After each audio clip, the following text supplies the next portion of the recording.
Pastor Carl, you've been busy. We hope to have you on as we've rescheduled every second Thursday, so now and, of course, the end of the month. Your latest book, I'd like you to talk about it, and you have as part of a trilogy. Talk about some of the issues there. You raised a few things in the last show I'd like to expand upon. Go ahead.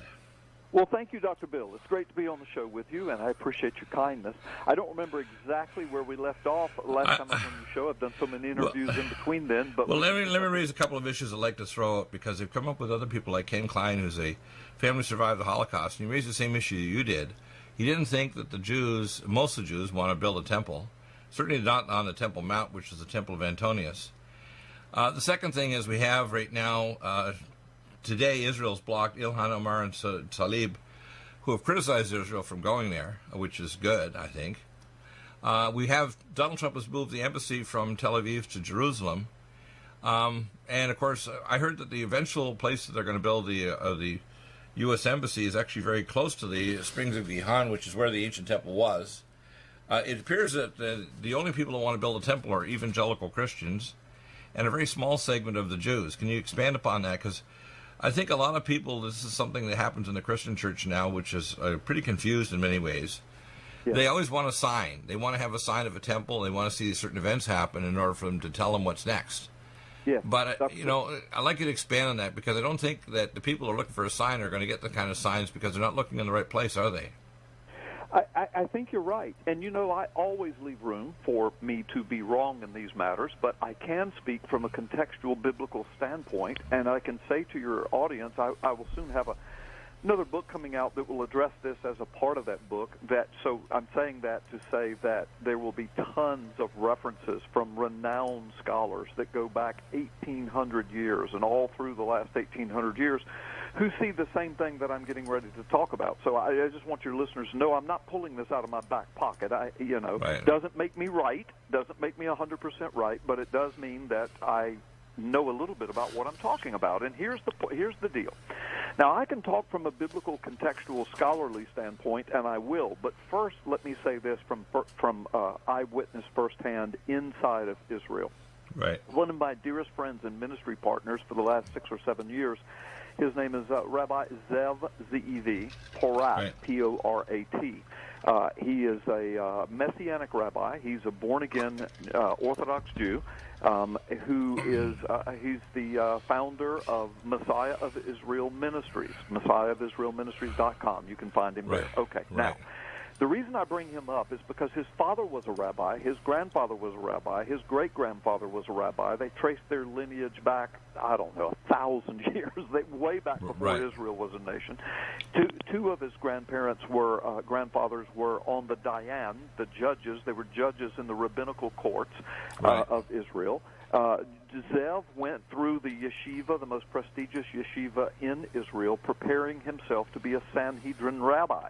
He graduated from that yeshiva and had the certificate or the degree, if you will, that enabled him to do that. And in the midst of all of that is when he found Jesus Christ as Messiah, Lord, and Savior. And he's got an amazing testimony that's in my book, The Rabbi, The Secret Message, and the Identity of Messiah. But anyway, bottom line is, he and I have had deep conversations about this matter of the temple. Now, you got to remember, not only does he come from an Orthodox Jewish standpoint, born and raised in Israel, speaks Hebrew as his first language, his mother's side of the family deeply connected to the Israeli government and the Israeli military, his father's side of the family deeply connected to the whole Orthodox movement in Israel that goes back before Israel was even a nation. So this guy, he's not 100% correct on everything he says, but he knows what he's talking about right. regarding Orthodox matters, Jewish matters, Israeli matters, government matters, military matters. And in this discussion of the temple, here's what he says. He says, first of all, Carl, the Scriptures simply don't support a literal reconstruction of a literal temple in the last days, not when you understand the original languages of the Old Testament and the New Testament. But he says, but it's just as important, and I was in Israel with him not too long ago, so I'm going to tell you something firsthand I experienced. But he says that he has a deep, deep connection inside the Israeli government, who's also a high-ranking Israeli IDF military member, And I don't know if he's a relative. He hasn't told me the guy's name, but we've had lengthy conversations. And he said this. He says, my contact tells me and swears that the Temple Institute that is there near the Temple Mount in downtown Jerusalem, it's a museum. And by the way, very few Jews in Israel, Zev says, even know where it is. None ever visit it. It is a tourist attraction for basically Christians from other nations, mainly from the United States. Also, China is a huge attraction because they have a large Christian population, and some of the European countries. The Temple Institute. Now, the Temple Institute is billing itself and marketing itself as an organization that's getting ready to build the third temple on the Temple Mount. Well, Christians all over the world go crazy over that. They salivate over it. And this inside contact told him that the Temple Mount Institute has raised billions, that's B with a billions with a B, billions with an S, of dollars, and could build 10 temples on the Temple Mount right now. Oh, you're kidding. And that's a lot. See, and this shows you, I've changed the name just to be a little sarcastic about it, but I call the evangelicals the evil jellyfish. Somehow they want a sign, you see, because the works gospel, which is being preached by a lot of the church, wants to have a sign, because a lot of the church believes that good works wipes away sin, just like Kol Nidra with Yom Kippur in Israel. And good works don't. You have to have a relationship with God. God's relationship counts a lot more than good works. Yeah. And people don't understand this. So when people are looking for a sign, they should understand that even in ancient Israel, when they were giving warnings, it was warnings to repent. It was warnings to restore a relationship. It wasn't warnings to, change and build a different building. It was warnings to change the relationship with the Creator God, wasn't it? Either personally or nationally. Well, let me finish telling your audience. Yeah, please continue. Do what? Please continue. Yeah. I want to finish telling your audience this connection because I think they will be shocked by what they hear by the time I've completed. So the bottom line is that this contact is assured Zev that the Temple Institute as a whole. Now, I'm sure there are some people in it, and I know some would say that I'm slandering and libeling them by saying this, but I'm telling you what Zev has told me, that his contact inside the Israeli government has said. And I've got all this documented, by the way, from Israeli government sources, actually, that say the same thing, and I've got it in a book coming up very soon. But what he told me was, he said, look, they've got billions of dollars, enough to build 10 temple structures, and they literally have no intention of ever building a Temple Mount. It's a money-raising scheme for the state and the nation of Israel and for the Orthodox movement. And it's kind of propped up by the government because the Orthodox movement is deeply entrenched within the Israeli government in the same way as the Roman Catholic Church is deeply entrenched in churches all over the world. It's likely that both Trump... Now, let me insert this, and I want to hear your comments. It's very likely that Trump, because he's deeply entrenched with not only the Catholics, but many evangelical and other Christians that believe a temple is going to be built, and this particular Temple Mount Institute in the Israeli government, that a temple, even if it's not going to be fulfilled by Scripture, is very likely to be built anyway, isn't it? Well, that was where I was going. I was going to say that it wouldn't surprise me at all if the Orthodox movement tries to do something in the way of an altar of sacrifice, a temple on the Temple Mount, etc., because the very, very, very Orthodox believe that they have to have something like that in order for their Messiah, because they've rejected Jesus, to return. But here's the problem. Now, I've got the statistics on this. I don't want to bore your audience with it, and I've got it all documented. But the truth of the matter is, and Zev showed me all of this in writing from Israeli sources, that the vast majority of Jews around the world, much less in Israel, are not only not Orthodox, but a lot of them are secular. I mean, a huge portion, or what we would call nominal Jews. I'd say 85% is my guess, knowing my relatives, friends, and Jewish friends. They're secular. They're not even religious in any way. They may call themselves a Jew, but they actually don't even go to synagogue or study all of the prayers or anything. Yeah, well, I was going to say that's very similar to a lot of Christians in America. 70% of America claims to be Christians when you poll the population, but yet we know that not 70% of the population is born again, spirit-filled, Jesus-loving, church-going Christians. No, what are they? No. Well, they're nominal Christians. In other words, they would say, "Well, I'm not an atheist." Well, what are you? A Buddhist, Hindu, Muslim? No, I guess I'm Christian. That's our family tradition, and so. They go to Easter services, they call it. They go to Christmas services, and then they say, well, I'm a Christian. Well, a lot of Jews are like that. They'll celebrate Passover. They'll celebrate, Yom Kippur. They'll go to synagogue. But that's about it. Now, other than that, they get on with life, and then they very quickly tell people, no, I'm a Jew. I'm a Jew. I'm not a Christian. I'm not this. I'm not that. I'm a Jew. The vast majority of the Jews around the world are like that, according to these statistics. So it's only the percentage of the population in Israel that is deeply Orthodox is 25% or less. Wow. And of that 25%, only a little more than half of them, so now we're down to 13-14%, want a temple on the Temple Mount.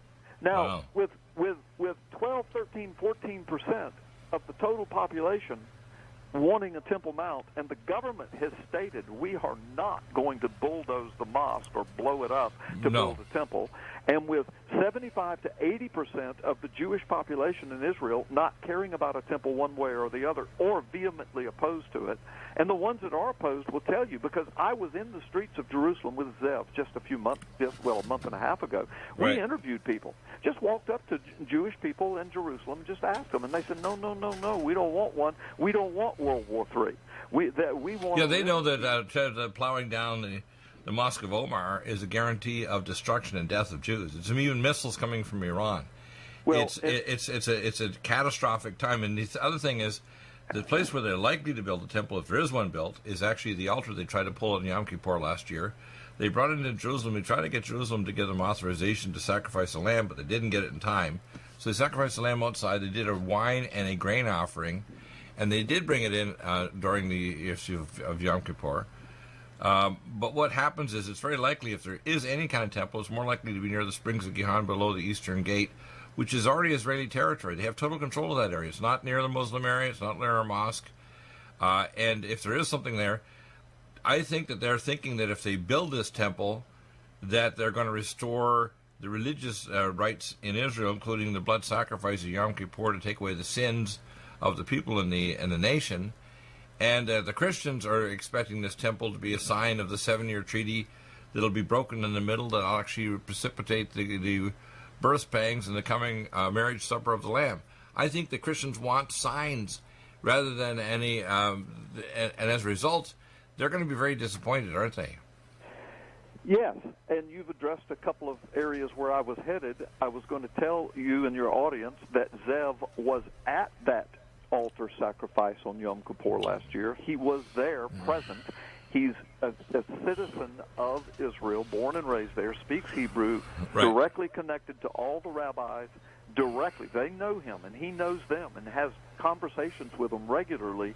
Yet, as a citizen of that nation, he couldn't find it. It was hidden away behind some trees outside of, I forgot the gate, but it was outside the city walls, and it was across a knoll on the other side of a hill behind some trees, a very small altar.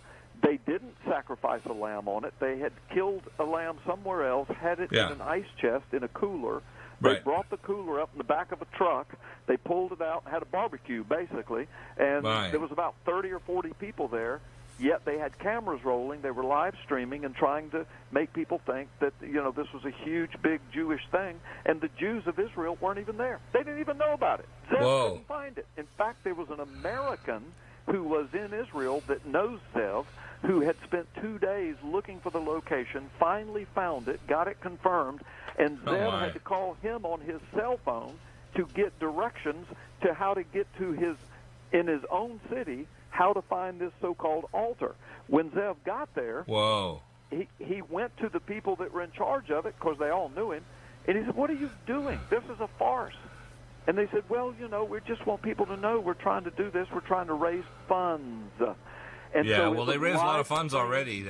It was I've heard about the Temple Mount drive Association into bringing in. America, Yeah. and the evangelicals were going crazy, and they were writing articles. The Jews have built an altar, and they're starting the sacrifices again when nothing could be further from the truth.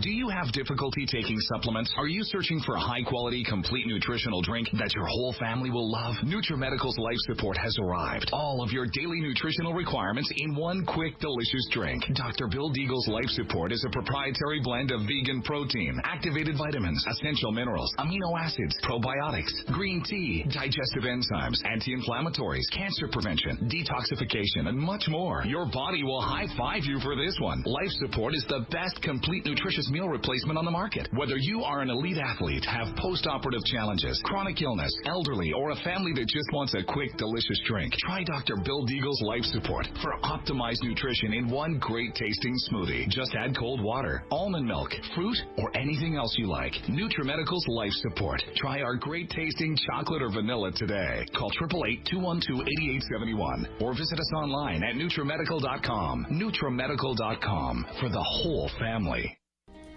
Legacy Emergency Foods is the top recommendation from Dr. Bill Deagle for the lowest oxygen concentration, the largest entrees, the highest amount of protein, the most varied entrees as well, and the longest food storage life.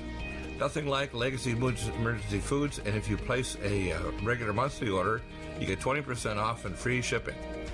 Do get Emergency Foods for your supply for preparation, and get it from Legacy Foods. Contact Dr. Bill Deagle for the link at NutriMedical.com. Go to the Shop by Products link and drop down message at NutriMedical.com, and then place your orders for regular emergency food for yourself and your family. Nothing like emergency food if the power goes out and you can't go to grocery stores, or if there's an emergency or a national crisis. So NutriMedical.com, top recommendation, Legacy Foods. NutriMedical.com, go to the Shop by Products and drop down menu, and stay well with NutriMedical every day of your life. Lumen photon therapy, infrared light, far and near infrared, is extremely important for pain control, stimulation of nitric oxide, improved perfusion, and stem cell activation and reduction of cytokines. Dr. Bill uses it for pain control, for regeneration techniques, for organ regeneration, and for stimulation of your stem cell activity. This amazing lumen photon therapy this year will probably have an additional device with frequency therapy during the on phase of the lights. To obtain a lumen photon machine, contact Dr. Bill at NutriMedical.com, 888-212-8871. He'll prescribe it with you providing nutraceuticals to help with your regeneration, healing, and pain control. Nothing like the lumen photon therapy for easy therapy for your eyes, your pain, your joints, regeneration of organs, detoxification of the body. Get a lumen photon machine from Dr. Bill Deagle, NutriMedical.com, 888-212-8871. You stay well with NutriMedical. The Sonic Life Machine is one of the most amazing therapies that Dr. Bill provides. It is the best sine wave exercise machine on the planet, doing whole body vibration, opening up the muscle to reduce insulin resistance, improve perfusion, release stem cell therapies throughout the body, and epigenetically stimulate the body to release DNA activated. The epigenetic therapy with the sine wave curve of frequencies given for atomic resonance by Linus Pauling for minerals and amino acids stimulates the production of messenger RNA to correct structural protein enzyme deficiency for almost every illness.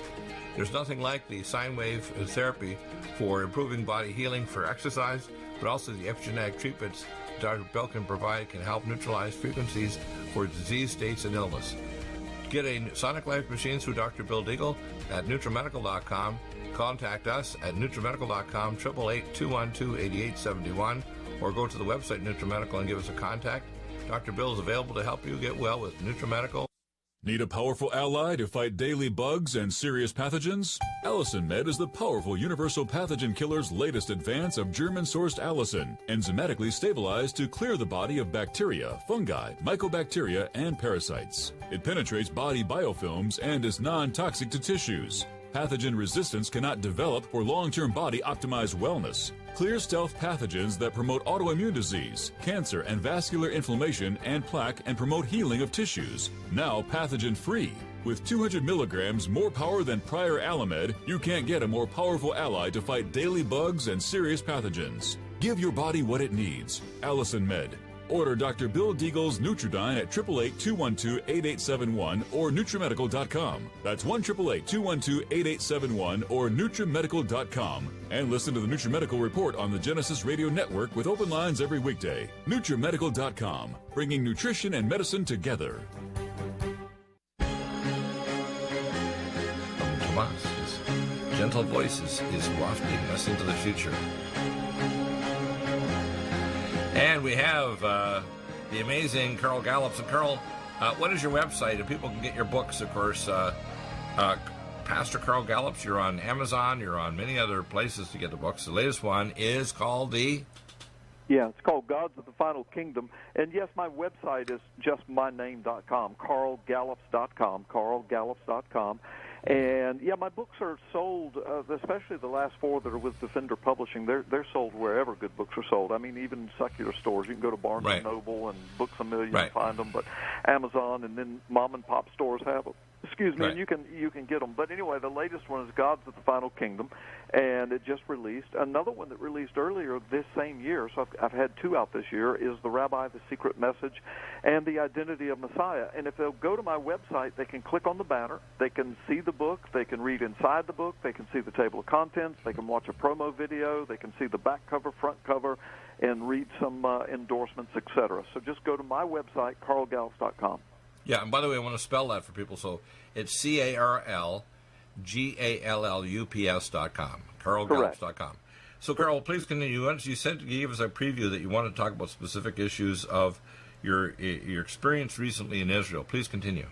Yeah, thanks. And I just want to tell you folks, if they'll go to carlgallups.com/books, it'll take you right to the book page of these last 4 books, and there's package deals there and bulk rates, and we can sign them, and just shipping free and all that. They just need to check that out. Okay, so when I was in Israel, been about a month and a half ago now, I was there for several weeks, and Zeb Pratt and I did a lot of ministry together. So we went up to the Temple Mount one day, and we went to the Temple Institute. We went into the offices there. Now, Zeb speaks Hebrew as his first language, but he has no Hebrew accent when he speaks English because his father was so famous, was over some yeshivas, some schools, Jewish schools, and some synagogues in the United States, that Zeb was also came with his father and raised in the United States and was put in American schools. So the English he learned, he speaks with a very American accent. So the 2 of us went in, and he spoke nothing but English, and we just started asking. There were 2 women there who were administrating the offices that day, but we told them, we didn't lie to them, we didn't try to trick them, we just spoke, and then we let them make whatever connections they wanted. But we just asked the question, how much money, how big of a check, how much of a check would we need to write today to the Temple Institute? And boy, their eyes got huge. I think they thought they saw a couple of billionaire Americans, you know. And I said, how much money, how much of a check would I need to write that to give to the Temple Institute so that we could start this construction on the temple now? I mean, let's get it going. Let's bring out the stuff. Let's get it started. Let's start pulling all the political strings. How much money do you need to finish this? Right. And she said, oh, we don't know. There's no amount. Just give what you can. And I said, ma'am, you don't understand. I said, I'm asking you, how much money would somebody need to write a check for to get it done now? Not just fundraising. I'm talking about let's get it done. Let's get it done. Well, how long are you going to be here? I said, we'll be here for a couple of hours in this area. Well, listen, let me call the chief rabbi. I want to get an answer. Boy, she was so happy. She just knew she was going to be a hero and get a check for millions of dollars right there. So in about 45 minutes, we went back, and she came bouncing up to us and had the other woman with her. We talked to the chief rabbi. And I said, okay, how much money? She said, he said to give all that you can give. And I said, well, that's not an answer. I said, look, I build buildings, and by the way, I do. I've built quite a few in my ministry time, sanctuaries and education buildings, etc. And I said, I build buildings, and I know how that works. You have an estimate of what you need, and even if there's an overrun, you still can get very close. I need to know a figure. And she said, well, the rabbi said that there was really no figure, just to give the very most that you could give. And I said, well, that's not any way to raise funds. I can't believe that's how you raise funds. And I said, so what if I wrote you a huge check? And she said, yes, that would be good. That would be good. And I said, well, let me finish. I said, what if I wrote you a huge check And then what are you going to do with it? Well, we'll just, as soon as we can start the temple, we will. And I said, well, what's holding you back? I said, if it's money, I said, let me talk to you about how much you need.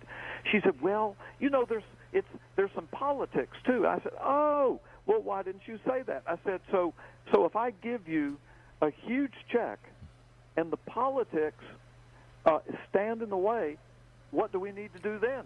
She said, without even taking a breath, she said, we need to raise more money. I said, well, if we raised even more money, then everything we could give, what would that do? She said, maybe it would change the politics if we showed them how much money we had. And I said, and if it didn't, what would you do? She said, well, we would need for you to give us more money. Oh, They literally said that, Dr. Bill, and we're standing that's right bizarre. there. That's bizarre, isn't it? It's a money-making scheme, I'm telling you. Now, this does not count the fact that there are genuine, legitimate Orthodox Jews who pray fervently, who want a temple. Their heart's desire is to see a temple on that Temple Mount. But I'm telling you, it's a minuscule amount of the population. It's a teenier amount of that than the entire Jewish population in the world. And it's only the deep, minuscule, tiny part of the Orthodox movement that's even talking about it. But what they have learned that evangelical Christians around the world want a temple on that Temple Mount more than the Jews want it, so they've learned that it is a way to rake in billions of dollars of funds, and they're doing it.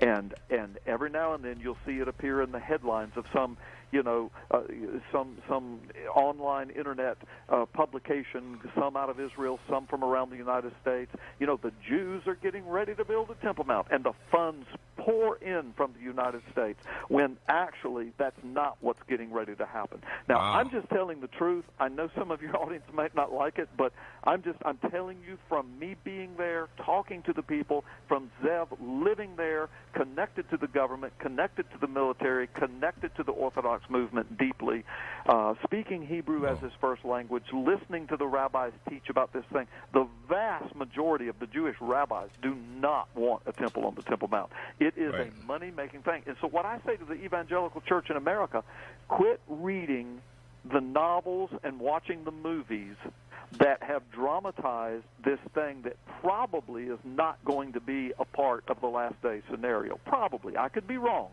But based upon all that I just said, plus deep biblical connections that I can make, I mean, I can take the scriptures that they use. There's only 3 scriptures in the New Testament that people use to quote, prove there's going to be a temple. And the main one comes out of 2 Thessalonians chapter 2. Right. And I can promise you that does not speak of a temple on the Temple Mount. It does not, in no way contextually. It is impossible that that's what it means. Anyway, you open up a big can of worms here in the studio on this show, which is good. I have another can of worms for you. I have a good friend who I've actually brought books back from America back in 1999 to Israel. It was actually a book that was published and printed in America by Avi Lipkin, who goes by the writer's name Victor Mordecai. I know him personally. I was just with him in Israel. I ate dinner with him twice. I have had. He's a good friend of mine actually, but he differs with me in a couple of things because I like to raise questions up that make people kind of squirm. I mean, I'd like to say I have more questions than answers. I'm like a 3-year-old that never wants to become 4. 2-year-olds learn to speak in sentences. 3-year-olds ask questions that make adults squirm, and 4-year-olds will eventually learn to shut up. I have no intentions of ever becoming 4. So I raised the question when I had him on a few months ago, because his book is called Christian Revival for Israel's Survival, and I brought boxes back to his wife in North Jerusalem back in 1999. That's 20 years ago. And I asked him, because we've had him on the show on and off for 20 years, right? And I asked him, I said, now, you've gone to a lot of ministries and a lot of Christian churches. How have you not accepted the Messiah, Yeshua HaMashiach? Because he's there ministering to Christians to try to convince the Christians should support the state of Israel. But he doesn't personally accept Messiah HaMashiach. Now, there's a lot of Jews that are very intelligent. He's an intelligent man. And I asked this question. He got really, basically upset. In fact, upset to the point where he said, you upset me by asking these kind of questions last time. I said, I said it should upset you because it upsets me that a fellow Israelite, because I am Hebrew and Kohanim blood, haven't accepted Messiah yet. Now the Messianic Jews, I remember the Messianic Association of Israel I met back in 1999 at Dizengoff Circle in Tel Aviv. I know these people personally. And these are Jews that came from everywhere, from Russia, from all over the world, and they actually converted. And when they converted, by the way, if you're a neurosurgeon from Russia and you convert to become Messianic, a lot of time you lose all your benefits. In fact, you may not even be able to get a job sweeping outside in front of a cafe. Israel persecutes those who become Messianics after they were, quote, if you want to call it Jews beforehand, that even were secular Jews, but you're Jews by title and by stamp. And, I want to raise this issue because I want Jews to realize your nation physically, emotionally, spiritually will not survive unless you repent. It's not just a matter of that personal survival of Jews to be, it says in the book of Psalms that they shall see the one they have pierced. And I think it even comes up with a number that God is clever enough that 1/3 of Jews will repent and see the one they pierced, i.e. Yeshua. And it grieves me that my fellow human beings, especially fellow Jews, people part of my own blood, my grandfather spoke Yiddish, are not repenting and accepting Messiah because the end of the age is coming. I mean, right now, how many missiles do you think are aimed in Syria by Hezbollah from Iran, and these are not just non-targetable like Scud missiles, but really accurate, we can hit within a matter of cubic yards. How many missiles do you think are aimed at the guts of Israel right now? Oh, I don't have a clue. I imagine there's a bunch. 250,000 regular missiles and at least 225,000 highly targetable missiles that can take out a building or go through a window. Israel is doomed, okay? And they're now trying to take a policy of going and trying to get these missile silos put there by Iran and Hezbollah. And the Iranians believe when their 12th bombers, they call it, believe it or not, they believe when the 12th Imam shows up, they have to bring about a nuclear war in order for Islamification of the world to happen. Now, lots of Muslims don't believe this, but the Muslims, supported by the mullahs, Rouhani, in Iran, believe this. Yes. Which means if they can't attack Israel and try to destroy it and start World War III, they can't Islamify the world. Yeah. They're not like Russians that have some common sense, even if they're drinking vodka, that don't want to die or have all their relatives and all their babushkas die. The Muslims want to bring about a great big war to Islamify the world. And they don't even care if most of their citizenry dies when they do this stupid thing. Right. No. That's how crazy this is. So this is the end of the road. And the Russians, unfortunately, are tied. People don't realize, do you know how much of the Russian army are Muslim? 42%, and it's increasing rapidly. And most of them come from non-Russian countries like Tajikistan, Azerbaijan, etc. And do you know who they look up to, their religious leaders? It's the mullahs and Rouhani. Yeah. And previously, the Ayatollah Khamenei. By the way, we, the British and the CIA, put Ayatollah in there after they put out the Shah, and the Shah was put in there after they didn't like the original guy that was in there trying to get the British to put a petrochemical plant in there. You know, people don't understand what's going on here. We've actually loaded the gun, and somebody's got the safety off. Yeah, well, and that goes. I mean, you're right, and that goes to the discussion we were having about the temple. So many Christians are looking for a temple to be built, and the third temple fervor and fever, and and they base a lot of it upon the popular teachings of novels and movies and the end times and verse and schisms and isms of eschatology and the charts and the graphs and the maps. In the meantime, the Word of God is very clear, and especially that passage in 2 Thessalonians, which we can get to if you want, but also I'm just telling folks what the Jews in Israel are saying. And if anybody's going to build a temple, it'll be the Jews in Israel. It won't be the Christians in the Bible Belt of America. Well, they'll supply some money, but I'll tell you what my guess is. I'd say I put about a 90+% chance. A temple will not build on the Mosque of Omar, but near the Springs of Gihan by evangelicals funding it and the small segment of Jews that want to have a temple. And they'll be looking for a sign. The sign's not going to happen. They're not going to get an advance warning. Well, and it also is not going to turn Jews to accept Messiah HaMashiach. See, accepting Messiah doesn't mean to start a blood sacrifice. In fact, I have an interesting term I want to run by you. Firstly, the Rabbinic Society that has the Temple Mount was set up in 2016. In fact, the entire Rabbinic Council was completed the same year as Trump was elected. And they're setting up a peace treaty, and when they do this, the setting up of the abomination that desolates is basically saying a piece where we're going to have a blood sacrifice that'll substitute for the blood of Yeshua. That's an abomination that's going to desolate Israel. Israel doesn't realize it's actually tempting its own destruction, doesn't it? Yeah, when we come back from the break, I would like to address that and a couple of other things so that I'm... Yeah, let's go back to that when we come back. Are you still looking for that one iodine that you can really trust? A medical doctor-endorsed product that is backed by honest research and true integrative science? Then search no further.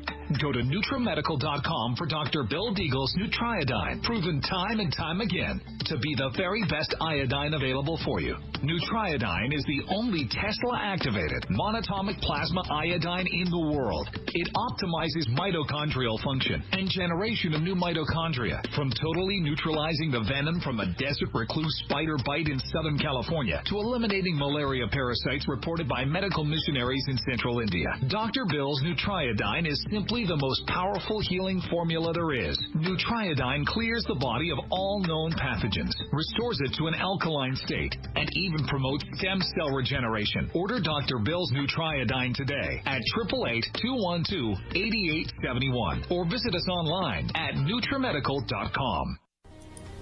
Red Deer Velvet DR is an amazing new product with a patent to preserve 300 biomolecules and 6 hormones, same as fetal life, where you don't age at all. The state of fetal life allows the 300 biomolecules and 6 hormones produced by the placenta to be supportive of the regeneration of tissues and organs, with maximum apoptosis, changing the tissue and organ structure of a fetus. That's why if fetal surgery is performed, there is no scar. Taking 2 to 3 capsules twice a day with oncomycin, myco-D2, provides an amazing support for regeneration of any tissue and organ in the body, and even advanced stem cell therapy support treatment. Do get NutriMedical's Red Deer Velvet DR from Dr. Bill Deagle at NutriMedical.com, NutriMedical.com, 888-212-8871. Stay well and stay young with NutriMedical. Hi, I'm Dr. Bill Deagle, MD, AAEM, ACAM, A4M, of NutriMedical.com, and a consultant providing email advice free on advanced protocols for your optimized wellness and advanced technologies to heal and regenerate you.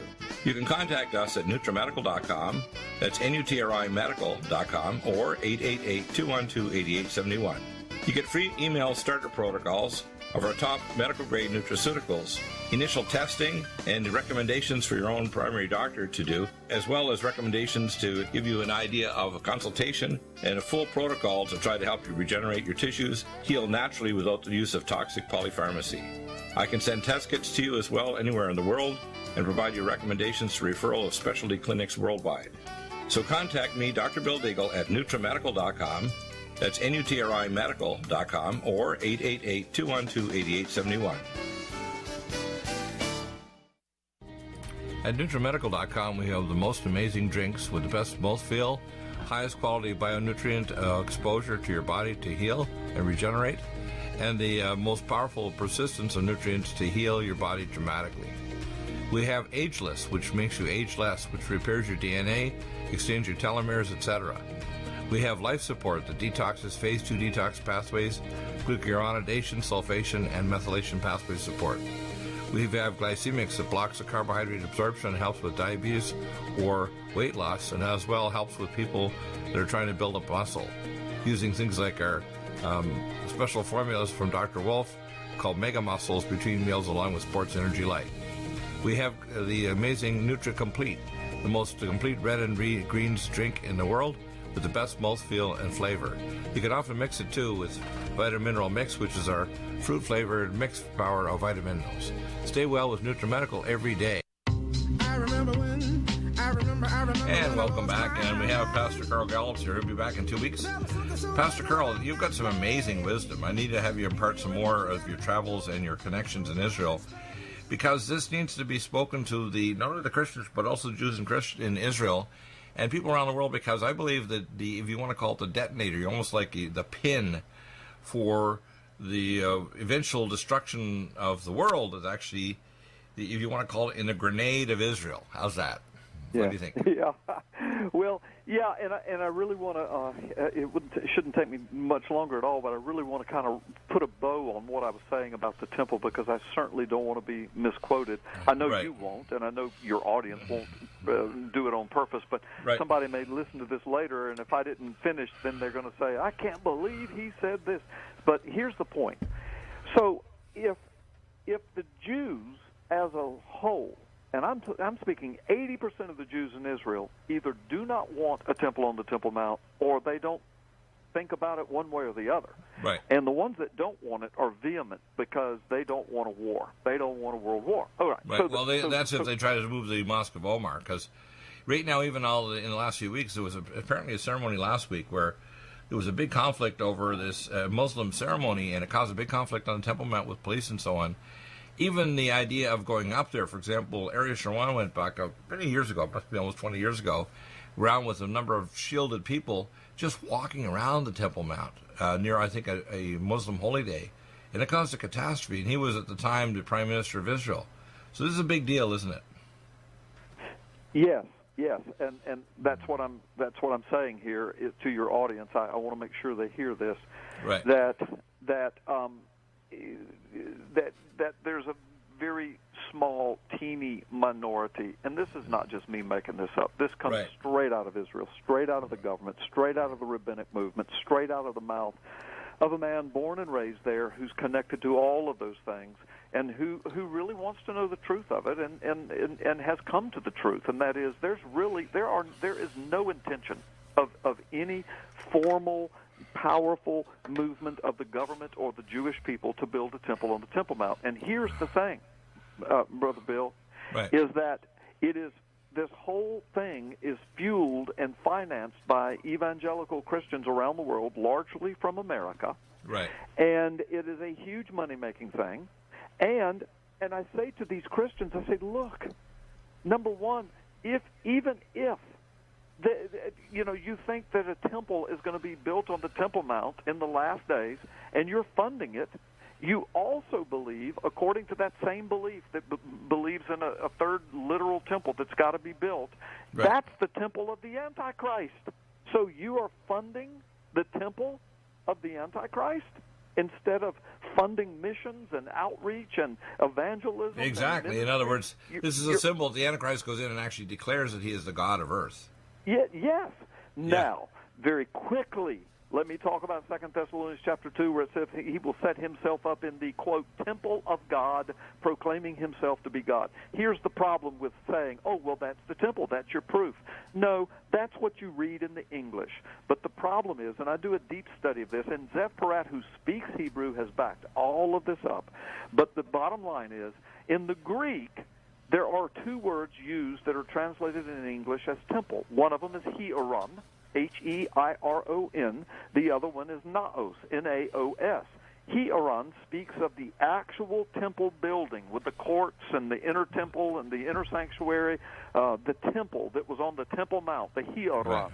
All right. The naos speaks of the inner place or the holy place of the temple, or, the Greek dictionary say, or used metaphorically to speak of the church itself or the inner sanctum where the Holy Spirit resides in a person's soul.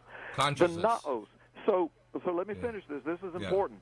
So Paul, who wrote almost half of the New Testament documents, he uses the word hieron, which is the literal temple, one time in the Scriptures when he talks about those who serve in the temple offer the sacrifices in the temple, and he talks about that, and he uses that word twice in one sentence, and he uses the word hieron. Every other time he uses the word naos, and he never speaks of a literal temple again, but rather what he says is, do you not know that you are the naos of God? Do you not know that God is building a new naos of Jew and Gentile, the one new man, with him as the head? That's why he's preparing that the Holy Spirit of God lives in the naos, the holy place. You are the temple. That the church is the temple. And so when you get to 2 Thessalonians 2, he says, and in the last days, He will set himself up in the naos of God. Well, let me give you an insertion of some factoids, okay? God let me have a supernatural visitation October 10th, 1993. 9 months a day later, I went to work. It was above top secret clearance at Shreve Air Force Base, which is the primary node for the Matrix or the movie like The Mark of the Beast. 42 years ago, I was going to work at UCLA on the World MS Tissue Brain Bank and Electron Microscopy Lab because my first wife was dying of MS. And DARPA insisted they wanted to work with me because they were going to genetically engineer altered female fetuses to create a female super soldiers that were 12 times stronger than normal humans with genetically engineered and a magnetronic non-liquid nitrogen-cooled helmet to convert thoughts to onboard commands. And he wanted me to hack into their cortex and the alphabet of the human cortex so they could create cyborgs. The 5G network, unfortunately, that Donald Trump is pushing, and the electronic messaging that Elon Musk with his chip is talking about, the death of the soul, is the final stage of the Mark of the Beast system, if you want to call it, is hacking into the human cortex so you can literally have children get a video game, say 2 or 5 years from now, where they can literally enter cyberspace, where they don't have to have eyes or ears, they can actually enter cyberspace directly through a cortical interface. This, I believe, is the final where the naos is being invaded. So in other words, the final layer is you literally lay your soul out, your consciousness and your intentions of your heart to the dark side. And that's where I think us being the temple, because you see, God wants to prepare us to be the bride of God. It's our destiny for the human race to become married and become the everlasting bride of the heavens, not heaven, of the heavens. So the human race actually gets sanctified and the Edenic covenant gets reestablished. So God literally, in a sense, through Yeshua, marries the human race so we become the bride of God. And what I see happening is the opposite's going on. We see evil taking over. We see social media. We see, Operation Crimson Mist, where they're using technology to try to hack into the human cortex. And because I had classified access to information, they're doing this stuff, including the U.S. military and in tech companies like Google and Facebook and Elon Musk and others. They want to hack into your intentions of your heart. They don't want to just know what you want to buy and sell through Amazon. They don't want to know what you think. In China, they have factories where they have helmets where you can actually tell if someone's stressed or what they're thinking, and they'll pull them off production lines today and have for the last 4 years in China by wearing a thought-controlled helmet. Did you know they already have that now in China? Yeah. I'm listening to you. Go ahead, bro. So what I'm saying is I believe that what you're saying is the naos is really important principle. The temple, and that's why I like the temple in the desert. The temple had the sea cow skins, which are white on the outside and red on the inside. It was actually an archetype of the human body. Because the original temple in the desert, that Moses carried around, and they'd have a higher place around all of the 12 tribes, was an archetype of the human body, with the hearth being the heart and the Holy of Holies being the brain. I believe it was an archetype of God saying, I'm going to make you my temple, which he did when he did the blood sacrifice. He died on the cross. He literally made a covenant to make us his temple, didn't he? Yes, he did. And the point I'm trying to make here before we go off the air, because I cannot be misquoted on this, Dr. Right. Bill, or I'm going to be in trouble. So I've got to finish making my point. I want you to finish yours. I'm not going to interrupt you. I want you to finish because you're not about 6 or 7 minutes. Brother, it's your show. I just want to make sure. No, I want you to elaborate because this is important. We won't be back for 2 weeks. Go ahead.